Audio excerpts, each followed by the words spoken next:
mynews.studio. Picture this: solar panels stretching from Texas all the way to California, and battery farms still humming away in the middle of the night. How did renewables end up dominating U.S. power so quickly? And what are the ripple effects for the rest of the world? Today's date is February 18, 2026. The U.S. is expected to add almost 70,000 megawatts of new electricity generating capacity this year, over 99% of it from renewables. So why now? What's triggering this surge? There are three main drivers. First, big corporations, especially hyperscalers like data centers, are looking for round-the-clock carbon-free electricity. They're signing long-term deals for solar, wind, and battery storage. Second, state renewable standards are pushing utilities to buy more green power.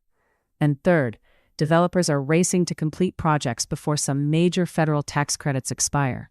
Those incentives are really speeding up construction timelines. So it's not just policy from the top down.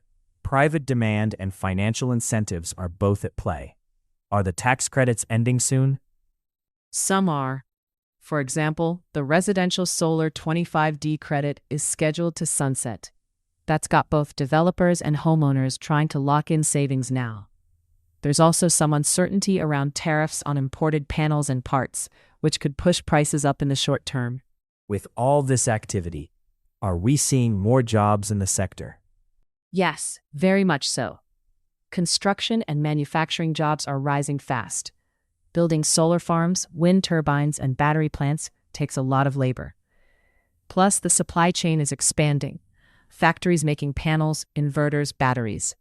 Even rural communities are seeing new job opportunities. But what about reliability? There's always that question.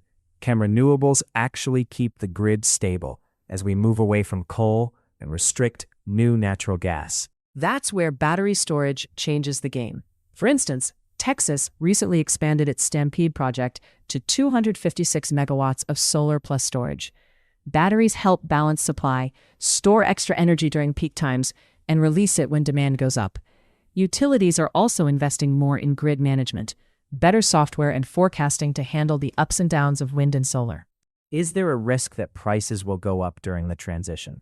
Or will renewables actually make electricity cheaper? In the short run, there might be some price increases, policy changes, tariffs, and the costs of switching over. But as more projects come online, economies of scale start working. Historically, as solar and wind deployment has grown, costs have come down. Most forecasts show prices stabilizing and likely falling over the next decade. Looking globally, does this mean other countries can follow the same playbook, or is the U.S. a special case? The U.S. is proving that you can scale up renewables quickly, even across a large and complex grid. Other countries can adapt some of these strategies, like incentives for corporate buyers and broader supply chains. The key is to tailor the approach to local resources and market structures. Still, the momentum is global now. As the U.S. matches natural gas and moves past coal, it puts pressure on fossil fuel exporters to innovate or risk losing ground. And this all ties back to climate goals, meeting Paris targets, cutting emissions, strengthening energy security. Exactly. Making this kind of progress on carbon emissions has a real impact on international agreements. Plus, it helps countries avoid the swings of fossil fuel markets and supports goals for energy independence. Just to clarify, what should listeners be watching for next? Is there a specific tipping point on the horizon? A few things. Watch for renewables not just leading new capacity, but overtaking natural gas in total installed power. Also, whether the U.S. can keep up this pace once some tax credits expire. And globally, keep an eye on how quickly other countries build up their own supply chains and large-scale projects. So just to summarize, in 2026, nearly all new U.S. power will come from renewables, driven by corporate demand, state policy, and tax credit deadlines. That means more jobs, a more stable grid with batteries, maybe some short-term price bumps, but in the long run, cleaner and likely cheaper energy. And for the world, it's a signal that rapid transition is possible.